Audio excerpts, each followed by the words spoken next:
If you don't know exactly what you want, or you let yourself get beyond that into something general, you're not going to achieve it. Clarity is power. You got to know the specific result you're after. What do you want? Why you're doing it? Because you know what? You may get a big goal. Somebody says, I want to make $1 billion. I want to bring peace to the earth. Why? Because as soon as you come up with a goal, all the obstacles show up. There are moments in our lives that we feel completely alone. We feel as though no one knows what we're going through. It is because of the uniqueness of the challenges that confront you are so unique to you that you feel like I'm up against it all by myself. So you got to get yourself past that. And the way to get past that is have enough reasons. Reasons come first, answers come second. To ask intelligent, you got to know why you want it, have enough drive to make it happen, enough juice to make it happen. If you don't have enough reasons, you will not make it happen. What is going to get you to actually fall through? Because the first plan's not going to work and the second plan's going to work, so you better have enough plans that if the first two don't work, you still got something else. Otherwise, you're going to be having excuses why it didn't work. In what you've done with your life thus far, is it giving you what you want? Is it giving you what you want? When you look toward the future, when you look at all that's going on out here, is there some place within yourself you say, hey, I know I need to be out there in that arena. I know I can do more than what I've been doing. Is that something that you begin to look at within yourself? See, I say if you look at your life, and if you're not getting what you want, you owe it to yourself to do something differently. If you're on a job, 85% of Americans go to jobs that they're unhappy. If you're doing something 8 hours a day that you don't like, it's not giving you what you want, it's not giving you a strong feeling of satisfaction and fulfillment, if that's what it is, you owe it to yourself to start strategically working to change directions. And generally, that type of circumstance is born because it's not because you don't have anybody to talk to, but can you trust them? Eventually, even the most disciplined amongst us, the corners of your mouth will droop down. Your smile will turn into a frown. Eventually, even if you have to wait till everybody's gone to sleep, a tear will run across the bridge of your nose because you're dealing with stuff that is so deep and so complicated that you feel like you're in it by yourself. But you are not alone in the battle. You're not alone in the struggle, that God has a strategy. And when it's all over, you're going to see that even though you couldn't see him, he was there all the time. Most people will resist change. Most people will fight change as if change would be worse than what they're experiencing. Most people will not challenge the unknown. They won't just step out there. See, there are certain things that's got to be in place. They got to see it all together. And life isn't like that. That's not how you grow. As you begin to look toward the future, begin to know that whatever it takes for you to create that, you got that. You've got genius in you. You've got goodness in you. If you decide to take the initiative to change the current quality of your life, I say to you that you will find that the universe is on your side. What do you do when you tried and failed and you want to quit and you want to give up? Because trying again means hurting again, means risking again, means believing again, means hoping again. Sometimes you can be blessed and be unhappy because even though things are going right, they're not going according to what you had believed and expected, and you know that something is missing out of your life. What do you do when something is missing out of your life and the things that replaced it do not compensate for what you lost? I've always been told how average I can be. Always been criticized about being average. But I want to tell you something. I stand here before you, not listening to those words, but telling myself every single day to shoot for the stars, to be the best that I can be. Good enough isn't good enough if it can be better, and better isn't good enough if it can be best. Turn your wounds into wisdom. You will be wounded many times in your life. You'll make mistakes. Some people will call them failures. But I have learned that failure is really God's way of saying, excuse me, you're moving in the wrong direction. Other than death, all failure is psychological. Other than death, all failure is psychological. Think about that. If you aren't dead, then it's just psychological. It does not mean that you won't lose some battles, because you will. We all will. But it does mean that as long as you don't surrender, as long as you don't give up, as long as you don't quit, then you haven't failed. It just means you've made a temporary tactical retreat, a brief withdrawal, so that you can regroup and reattack. If you get beat, unless you're dead, you are not defeated. And you have not failed. What you've done is you've learned. You've gained experience, and you're still alive. So get up and go get after it. We all live in this bubble. What you gotta do to get the life that God wants you to have, you gotta put more air in your bubble. You got to blow your bubble up. Expand yourself. Take yourself out your comfort zone. Put some more air in your bubble. If you stay in your comfort zone, that's where you will fail. You will fail in your comfort zone. Success is not a comfortable procedure. It is a very uncomfortable thing to attempt. So you got to get comfortable being uncomfortable if you ever want to be successful. People say you have to have a lot of passion for what you're doing, and it's totally true. And the reason is because it's so hard that if you don't, any rational person would give up. It's really hard, and you have to do it over a sustained period of time. So if you don't love it, if you're not having fun doing it, you don't really love it, you're going to give up. And that's what happens to most people, actually. If you really look at the ones that ended up, being successful, unquote, in the eyes of society, and the ones that didn't, oftentimes it's the ones that are successful loved what they did so they could persevere, when it got really tough. And the ones that didn't love it quit. So it's a lot of hard work, and it's a lot of worrying constantly. If you don't love it, you're going to fail. So you got to love it. You got to have passion. If you think ordinary's cool, ain't no problem. It's some really wonderful ordinary people. But if you are sitting in this room and you have extraordinary aspirations, then you're going to have to do extra. You put extra on top of ordinary and you come up with extraordinary. It's no other way. But here's the fact. All of you have extraordinary capabilities. All of you. You have to decide if you are willing to do the things to put you in that category. Rich people don't sleep 8 hours a day. That's a third of your life. He who loves to sleep and the folding of hands, poverty will set upon you like a thief in the night.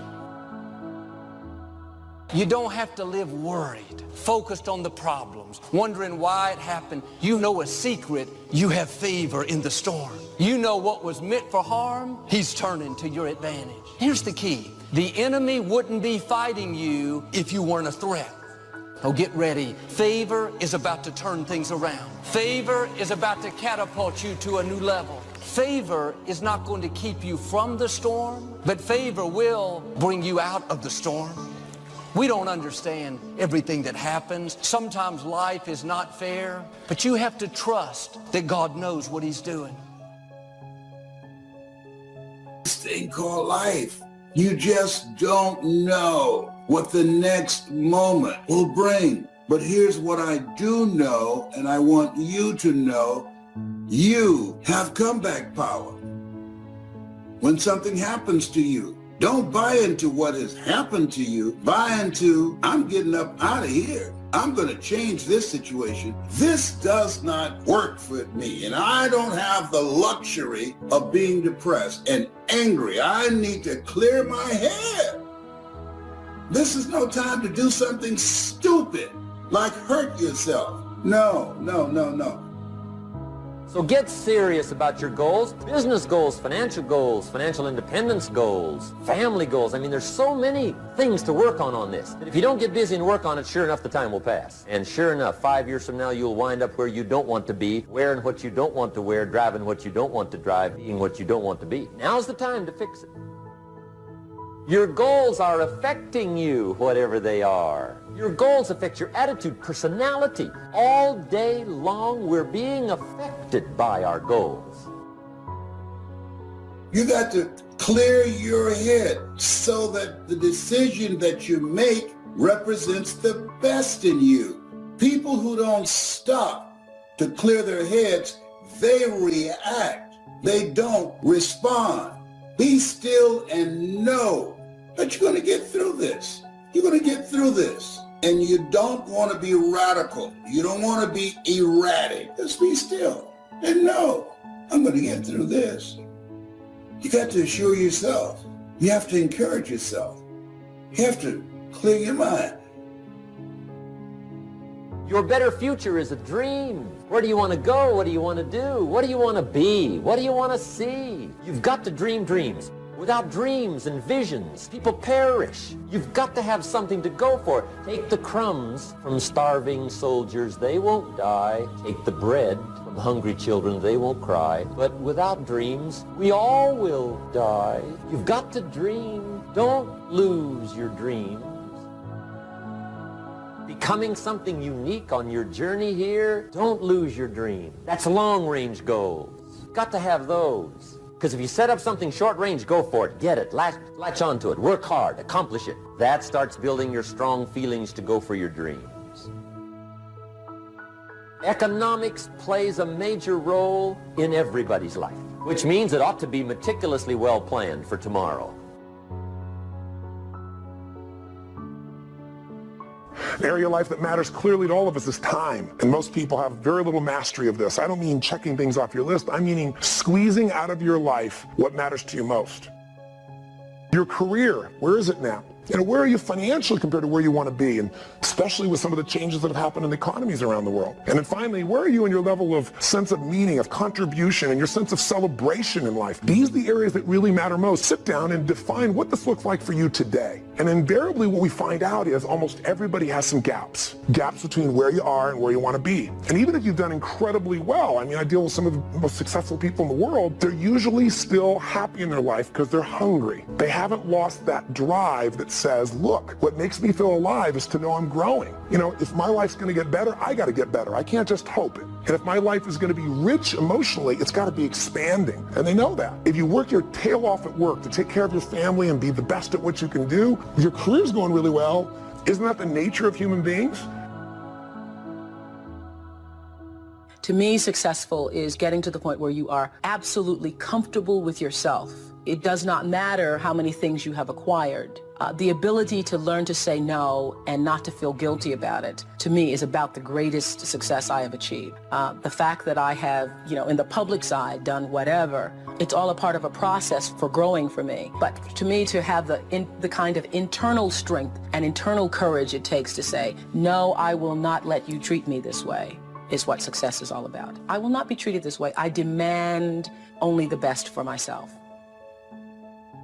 We tend to focus on things we feel confident in, we know what to do in, and the other stuff we kind of hope it all comes together and try not to think about it too much, but it all affects us. You got to start with what it is you really, truly want now. You got to start with that end in mind. And then once you understand there is a gap between where you are and where you want to be, here's all we do.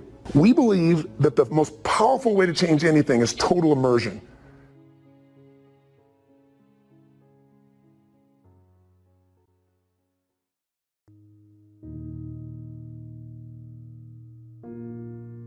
No matter what happens to you, it ain't over. As long as God wakes you up, that means he ain't through with you yet. And if he wakes you up, you got a shot to correct it and get it right. And he kept waking me up. So I figured, okay, God wakes you up. That also means that he has something for you that you've yet to receive. You could take my car, I could get another one. You could take my house, I could get another house. But when you take my time, you have taken something from me that is totally irreplaceable.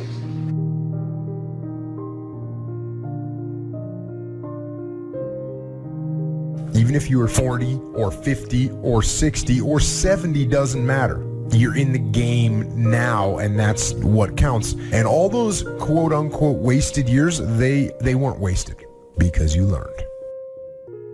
Learned about what it's like to be weak, and the knowledge that you learned about those things is fuel to make sure that it never happens again. Because you know what is out there, and you know how bad it can get. I say you embrace what you learned from the weekdays. Let them make you even stronger.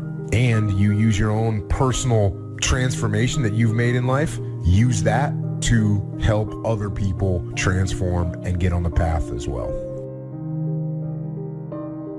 If you know what it is to have the kind of pain that feels as if you cannot be comforted, if you know what it is to be at the end of your rope and feel like your life is over and you've got questions that cannot be answered and you're confused and you're uncertain, you need to learn this verse. They that sow in tears shall reap in joy. I will never forget there's been many opportunities in my life that I have grappled with grief and pain so unbearable and so overwhelming that I thought that I would never smile again. I've seen days that were so dark for me that I thought there could not possibly be a silver lining in the clouds that hung over my head. I've seen days and weeks and months that drugged me so low that I gave up all hope of getting up again. But in the midst of all of that despair and that trouble and that trauma and that pain, there was in the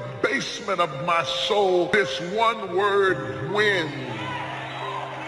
When should you start the day? As soon as you have it finished. Plan the day the best you can, leaving plenty of room for improvising and surprises and all the stuff that happens during the course of the day. But if you've planned a good, productive day, now you start that day, you can't believe how much more valuable your time will be. Next, don't start the month until you have it finished. The places to go and the people to see and the productivity and the sales and the customers and the development and all the rest of what you want to accomplish during the course of 30 days. And then here's the big one. This is really challenging. Don't start the year until you have it finished. To the best of your ability. It can't be finished like minute by minute. But in terms of the sweep of what you want to accomplish, make sure that that's set and ready to go. And it might get all upset. It might get torn up and you do a new one. You make so much progress the first 90 days that now you've multiplied it all by 2, by 3. Because that happened to me. I thought, wow, this is going to be a great year. By the time I'd finished the 3rd month, I'm rolling. So many things are happening. I revised my whole year's plan. Don't let anything overly bug you. Because remember now, you don't have to do anything. Someone says, well, I got to get a handle on my time. The answer is no, you don't. If you want to let it all go, you can let it all go. Somebody says, you ought, you ought, you ought. Jot this down. Ignore all the you oughts or you should. Take charge of your life. Take charge of your time. Take charge of your resources, which we're going to talk about next. Take charge of your health. You're the one that's responsible for it. It's not a requirement of society that you not have a heart attack and take care of your family, but you must make it a requirement of yourself.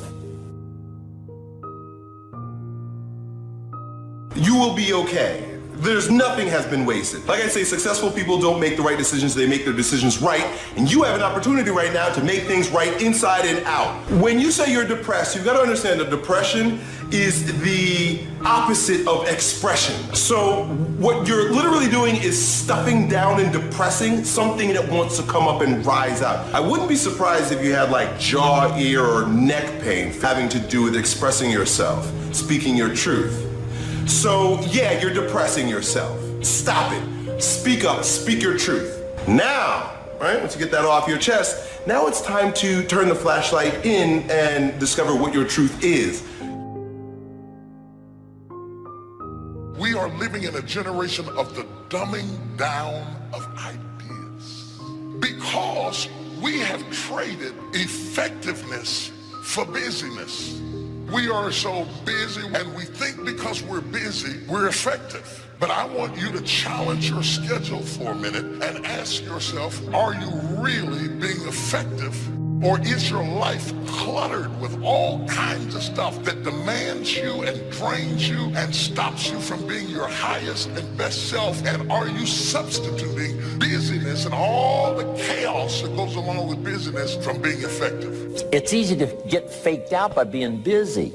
Guy comes home at night all exhausted, falls in the chair and says, oh, I've been going. Here's the big question. Doing what? It's not the going. Some people are going, and they're doing figure eights. So don't mistake movement for achievement.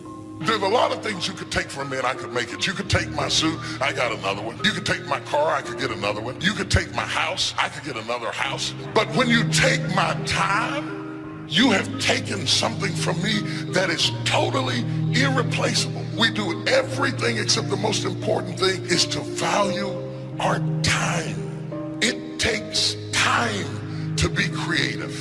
You were meant to be creative. You have creativity. If you had time, you would be creative.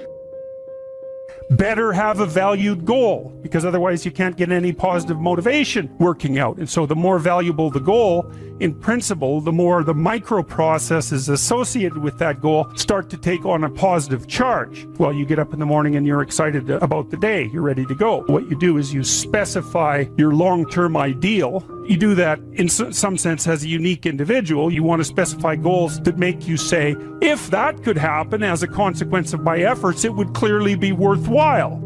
The question always is, why do something? Because doing nothing is easy. You just sit there and you don't do anything. That's real easy. And then the next question might be, well, where should you look for worthwhile things? And one would be, well, you could consult your own temperament. So you do a structural analysis of the subcomponents of human existence. And you need a family, you need friends. Like, you don't need to have all these things, but you better have most of them. Family, friends, career, educational goals, attention to your mental and physical health, etc. You know, that's what life is about. And if you don't have any of those things, well, then all you've got left is misery and suffering. So that's a bad deal for you. Don't mistake courtesy for consent. If somebody's pleasant and they nod, you say, oh, they're going to buy. No, they're courteous. You can't mistake courtesy for consent.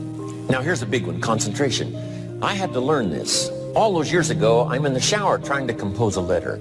Found it turns out to be a strange letter. So here's what I learned to do. Save the work till you get to the office. Save the work till you get to the work. Don't try to get to the office on the way to work. On the way to work, enjoy the way. In the shower, enjoy the shower. Then go to work when you get to work. Concentration. Learn to say no. I'm telling you, in such a social society we have now, it's so easy to try to be a nice person, saying yes, yes, yes to everything. Find yourself overloaded. Now you got to call and make well, gosh, you know, all the time it takes to back out of something that you said yes to too quickly. Here's what might be better. I don't think so, but if that changes, I'll call you. Little things you can use not to overcommit yourself. But once you set up that goal structure, let's say, and that's really who it is that you're trying to be, you aim at that. And then you use everything you learned as a means of building that person that you want to be. And I really mean want to be. I don't mean should be, even those things are going to overlap. That's fine, except you'll fail all the time then. You just won't know it until you've failed so badly that you're done. And that can easily happen by the time you're 40. I would recommend that you don't let that happen. Okay, so once you get your goal structure set up, you think, okay, if I could have this life, looks like that might be worth living. Anxiety provoking and threatening, and there's going to be some suffering and loss involved and all of that. The goal is to have a vision for your life such that, all things considered, that justifies your effort. Then you turn down to the micro routines. It's like, okay, well, this is what I'm aiming for. How does that instantiate itself day to day, week to week, month to month? And that's where something like a schedule can be unbelievably useful. It's like, make a damn schedule and stick to it. It's not a bloody prison. Set the damn schedule up so that you have the day you want. That's the trick. It's like, okay, I've got tomorrow. If I was going to set it up so it was the best possible day I could have, what would it look like?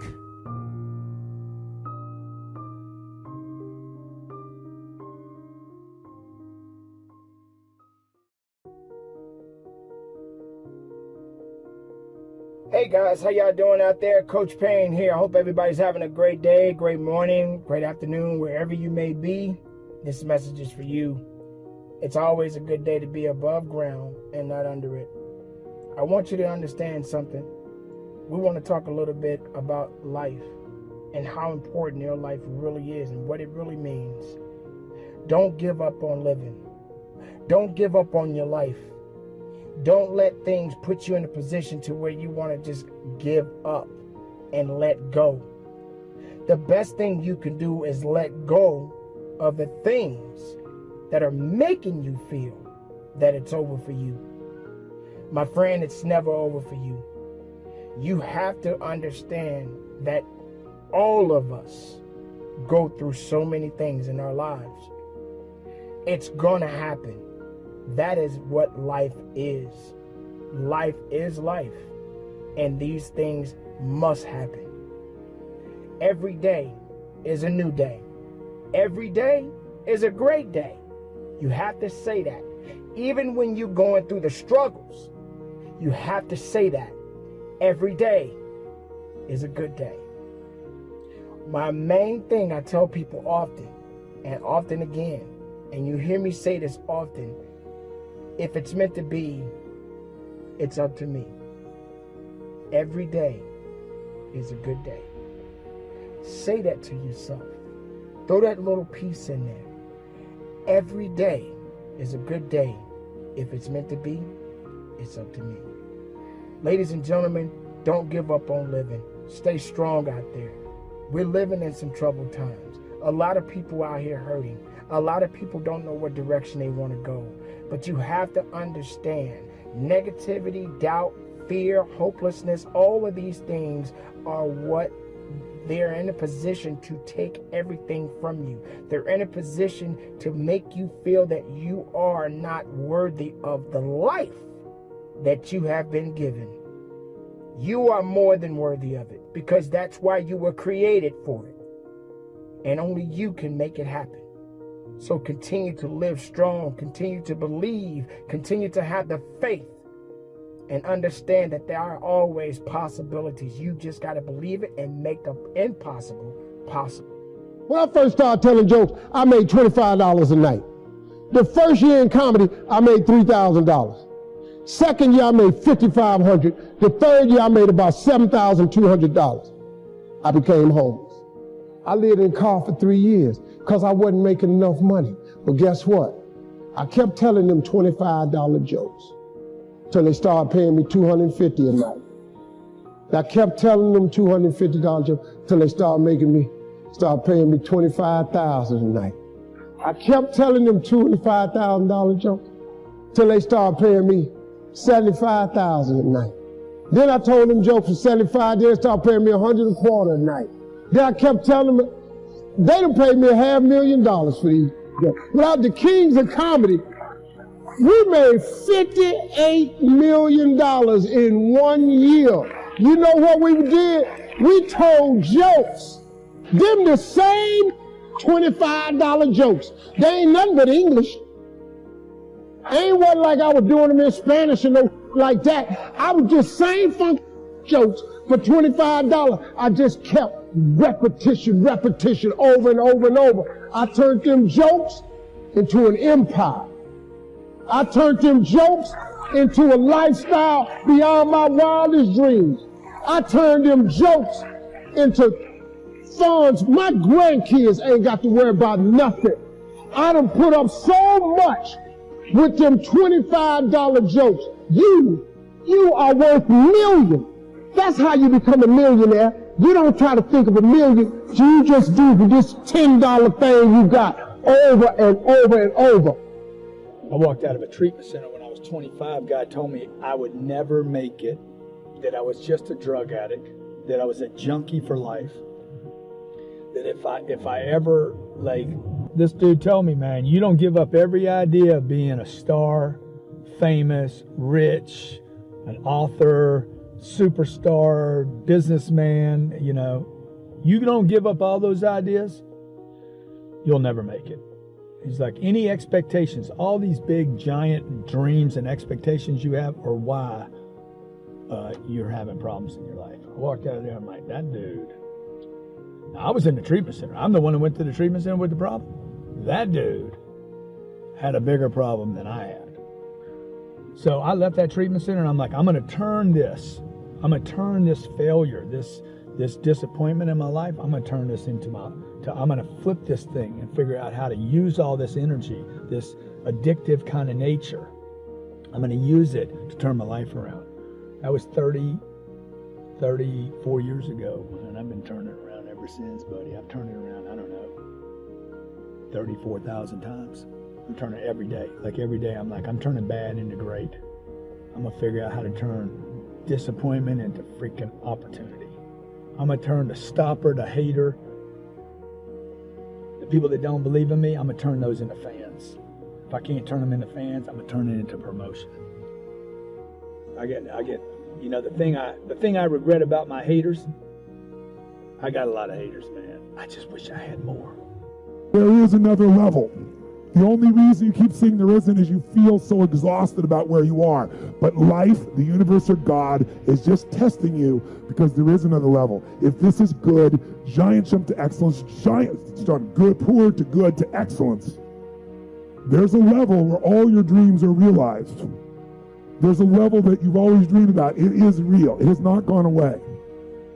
But it takes that extra burst when you think there's nothing left. There's no way. You've tried everything 10 million times and you keep going. It's almost like God is saying, if you keep hitting this wall enough times, I will see that you will not stop, that you are filled with that level of determination, faith, and courage, and then the door opens and you get to that next level. But what most people don't know is the next level is just 2 millimeters above. And it's called outstanding, ladies and gentlemen, outstanding. What's it called? What's it called? What's it called? Outstanding, magnificent, unstoppable, extraordinary, not excellent. It's a different level. It's a level where you are not one of the best, you are the best. And you know what's amazing? You only have to be 2 millimeters more than everybody else and you get everything. You get the joy, the laughter, the fun, the family, the passion, the economics, the freedom, the spirit. It's all there. What Jerry Maguire called the Quan, baby. All of it. And it's just 2 millimeters above, and most excellent people give up because they're exhausted. And there's some people who go, the harder I hit it, the more I hit it, sooner or later it's going down. I'm not stopping. And when you do that enough, it pops open. I would like to know when you're in that moment failing and you have to keep going, what do you say to yourself? What if? A lot of times I'll be in a 200-mile run or something like that, and I'm all jacked up. Body's broken, mind's broken, spirit's broken. I start to say, what if I can pull this off? When I first walked into the Navy SEAL recruiter's office, he looked at me and said, there's only been 35 African Americans in 70 years make it through. You know what I said to myself? What if I can be the 36th? It's the what if I can pull off a miracle. What if I can become someone that no one thinks I can be? And just me talking about that, I have the hair going up on my arms because it makes me just like, what if I can be that guy that people who call nigger and this and that, and now I'm speaking at Tom Ferry's event. I want you to write this down. I need you to embrace the suffering. You know, there's something powerful that once you just sort of embrace the fact that in order to achieve something big, you've got to get rid of these distractions. And then the other layer of it is you're probably going to have some suffering to get there or some sacrifice to get there. And so once you've embraced and decided that this suffering, this sacrifice you're making is an indicator of progress. It's an indicator of obsession. Suffering and sacrifice and hard work is an indication of progress towards our dreams. The lack of sacrifice, the lack of suffering in our lives, its removal, its non-existence also equates to a non-existence of a great life, a non-existence of a dream happening, a big one anyway. And so embrace the fact that you're going to have to sacrifice and suffer to some extent. Once you've embraced that it's going to happen, it's almost not that bad. It's kind of like those of you that are fit. We already know, and you already know even if you're not, you've sort of accepted that before you go to the gym and get there, you're going to have to suffer. And we go anyway. It becomes a habit. No one goes into a gym thinking, I'm not going to have to sacrifice or suffer. There'll be no discomfort or no pain. But millions of people go anyway, don't they, to the gym? On some level, they're suffering in the gym, whether it's breathing heavy or sweating or aches or pains or stress. You know, everything in the gym is a sacrifice, and to some extent, you're suffering, going through some pain. You know it before you go, don't you? Yet most of us go all the time. Yet in life, outside of that one area, most of us, We're worried about suffering. We're afraid of it. When we're suffering and sacrificing, we wonder whether it's worth it. We wonder whether we're supposed to. We wonder whether sacrifice or setbacks or suffering is a sign it's not our real dream, don't we? See, at the gym, you'd never think, oh, I'm going through some pain and discomfort. This must be a sign I shouldn't be at the gym. You'd never think that. It goes with the territory. Everyone knows to build a bicep or a tricep or a chest or legs. You have to break it down, suffer and sacrifice for it to grow. So while it's happening, there's no part of you that says this isn't right. In fact, the indication of the pain and sacrifice and sweat, don't you feel better at the gym? You're like, wow, I really sacrificed today. I really suffered. So in that area, we all know to the extent we suffer and sacrifice is to the extent we grow. And your body is a metaphor for the rest of your life. But the rest of our life, every time we sweat, every time we sacrifice, every time we suffer, we don't do what we do at the gym. We start saying, well, wait a minute. Maybe I'm not supposed to be doing this. Maybe I'm not cut out. Maybe it's not my destiny. Maybe I just can't do it. It's the most unbelievable, ridiculous conclusion we draw, but it's what everybody does, which is another form of distraction, is doubt. The coins flip on each other all the time, don't they? Another form of distraction is just doubt, and doubt comes from the suffer. It comes from a loss. It comes from fear. It comes from the sacrifice. And so just remember this. You're supposed to suffer and sacrifice. So let me ask you a question. What are you willing to risk in order to make your dream come true? Nothing ventured, nothing gained. You're going to take a risk. Maybe it's financial. Maybe it's a risk of time. Maybe it's a risk at your job. Maybe it's a risk of looking bad. Maybe it's a risk of failing, of falling on your face, of going broke, of going through pain, of going through anxiety. Maybe it's even a risk in a relationship that's just going to be difficult while you do this. What are you willing to risk in order to win? And you have to accept that, because remember what I'm going to tell you. The price you will pay for not making your dream come true is far greater than the one that you will pay to make it come true. Want me to say it again? The price you will pay, the suffering you will go through to make your dream come true is incredibly small, infinitely smaller than the price you will pay if you never do. You'll pay that one the rest of your life. And so ask yourself what you're willing to risk. What's the price you're willing to pay? Because what most people do when they're trying to chase their dream or their big outcome, the whole time they're negotiating the price in their head. They're negotiating it. Should I continue to do it? Is it worth it? I don't know if I can continue anymore. It's getting higher, and that price is failure. That price is setback. That price is looking back. That price can be financial, literally a physical price. And what happens is, if you don't negotiate that price in advance, it's going to steal your focus and energy and become another distraction. One of the great distractions of chasing our dreams is this thing that goes off in our head as we're negotiating the price we're paying. Should I keep paying it? Is it getting too high? Is it too much? And you'll have people in your ear, it's too big a sacrifice. You're going through too much. And you begin to negotiate it in your mind. It distracts all your focus. You can't be executing and negotiating simultaneously. If you're in your head negotiating and negotiating and negotiating, you can't execute. So negotiate it now. Negotiate it with me now. What are you willing to pay? For me, when I'm after something big, as long as it's legal, ethical, and moral, I'll sacrifice everything else. But I will not sacrifice anything legal, anything unethical, or anything immoral. But beyond that, I'm going to get it. And I know that negotiation comes up front. I accept the suffering. I accept the sacrifice. I know the sacrifice is far smaller than the one I'll pay if I don't do it. And I eliminate distractions, and I go freaking get what I want in my life, just like you can. And this needs to be your recipe as well. If you're one of these people who's still negotiating whether it's worth it, maybe you've got someone in your head making you question it, that is a poverty and scarcity mentality. Let me prove it to you. When I didn't have money, and I spent most of my life with none, just like you, what do we do when we go into a store? We don't go get what we want. We go get what we think we can afford. And so I spent the majority of my life flipping price tags over. I didn't buy the shirt I wanted. I bought the one that I could afford. I bought things based on price, not worth. And so I'm sure you do. I didn't buy the car I wanted. I bought the car I could afford. So when I was broke and I had scarcity, what do you do when you're in that position? You negotiate price. You flip price tags. What's it cost? What's it cost? What's it cost? What's it cost? Not what do you want. When I was poor, everywhere I went, flip the price tag. What's it cost? What's it cost? What's it cost? What's it cost? I was constantly negotiating the price for everything in my life. You do that when you come from a place of scarcity, of being poor. Successful people and wealthy people have a subtle distinction. They don't look at price, they look at worth. Is this worth it? If you're constantly looking at the price tag, you'll eventually relent. You'll eventually give in. Stop negotiating the price. It's a freeing experience to totally commit. When you totally commit to a relationship, to a business, to your fitness, to your faith, it's a freeing, powerful, it's almost like removing kryptonite from your life when you totally commit. Can you do that? The people around you always say, it's costing too much. It's costing too much. And you go, maybe it's costing too much. You got to start going, no, it's worth it. It's not the price, it's the worth. It's a subtle distinction in your life. That same scarcity mentality we do in going after our dreams. We want to acquire our dream. You can't be in price tag mode. What's it cost? What's it cost? What's it cost? You never get what you want. Decide in advance what it's going to cost, and then decide. Here's the subtle distinction. Successful people don't negotiate the cost of something. They negotiate whether it's worth it.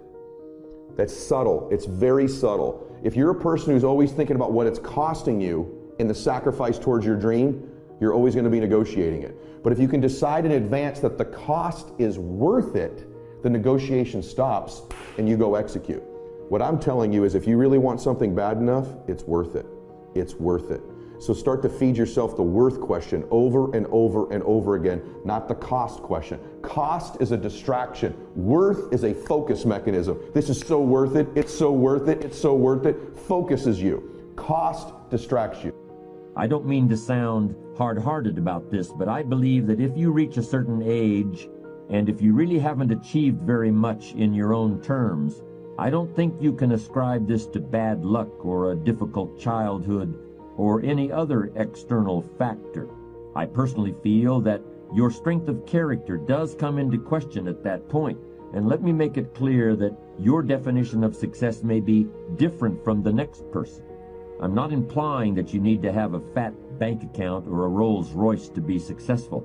But if having those things is integral to your definition of success, then that's what you should be aiming for. When I talk about developing character, it's pretty hard to focus on character when you've got credit card payments to make and 100 other things to worry about. Well, here's my opinion.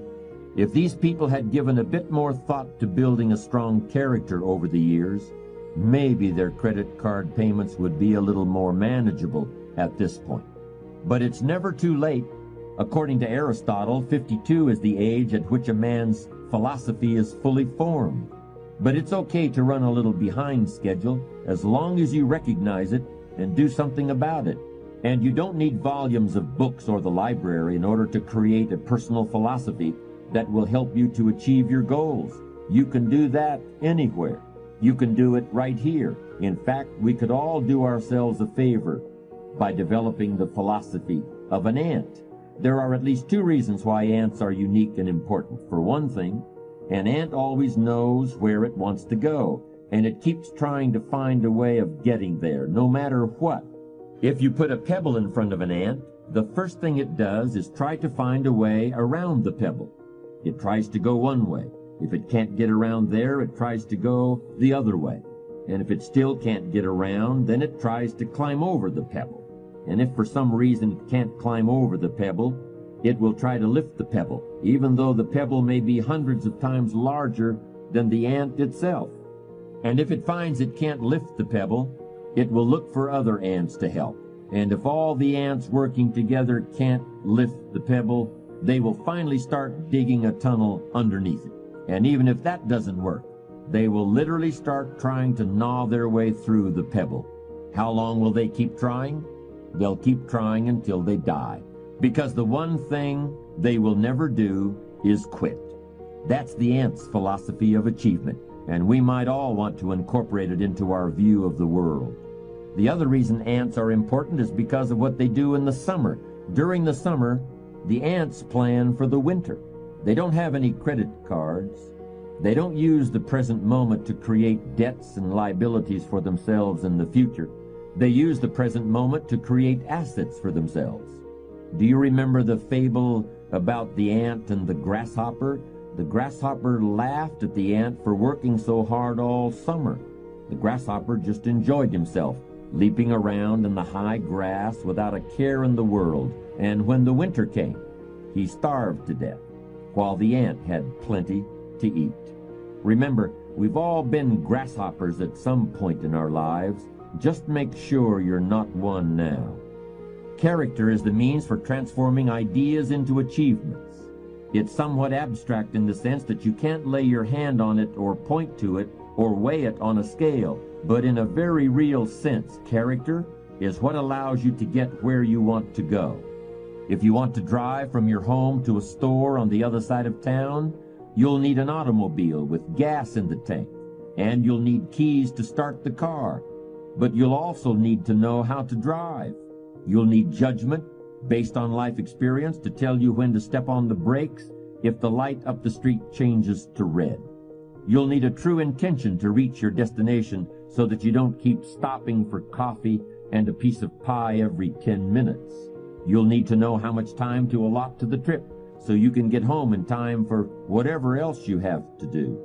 And you'll need enough maturity to call and say you're going to be late if you get stuck in a traffic jam. You can't lay your hand on any of those things, and you can't measure them with a yardstick, but they're as important to reaching your destination as the car or the gas or the keys to start the engine. They are analogs of character. There are all sorts of ways to keep track of the condition of a motor vehicle. You can look at the tires to see whether they've worn out their tread. You can look at the odometer to see how long it's been since you've changed oil. And you can turn on a switch and then walk around the car to see if the headlights and the taillights are working properly. There are objective indicators of the condition of your car. Similarly, there are ways of objectively evaluating your achievements. Most people don't take advantage of them as often as they should, but they're available nonetheless. For example, you can put together a financial statement in order to determine your net worth. You can hire an appraiser in order to learn the market value of your house. You can compare where you were 10 years ago to where you are now in order to determine the degree of progress you've made in your life. As I've tried to explain, achievement depends on character in the same way that a successful drive to the grocery store depends on knowing when to apply the brakes and when to step on the gas. But how can you know if your character is in good enough shape to get you where you want to go? To continue the metaphor we've been using, there are ways of discovering whether you still know how to drive without having an accident. I believe there are ways of evaluating the strength of your character that are almost as clear as the depth of tread on a tire or the amount of gasoline in the tank of an automobile. In order to use these techniques for character evaluation, all you need is a commitment to be ruthlessly honest with yourself. At first, that kind of ruthless honesty may include a little bit of pain, but once you accept the fact that character is basic to achievement, you'll gladly pay the price. Just as the gas gauge of a car indicates full and empty, with several demarcations in between, you can learn whether your character has enough fuel to get you to your life's destination. You can learn to tell whether you're on full or empty or somewhere in between. Thank you so much for watching till the end. Don't forget to share your thoughts in the comments section. Please also like, subscribe, and share this video with your friends and families. Please watch our other motivational videos. Thank you again.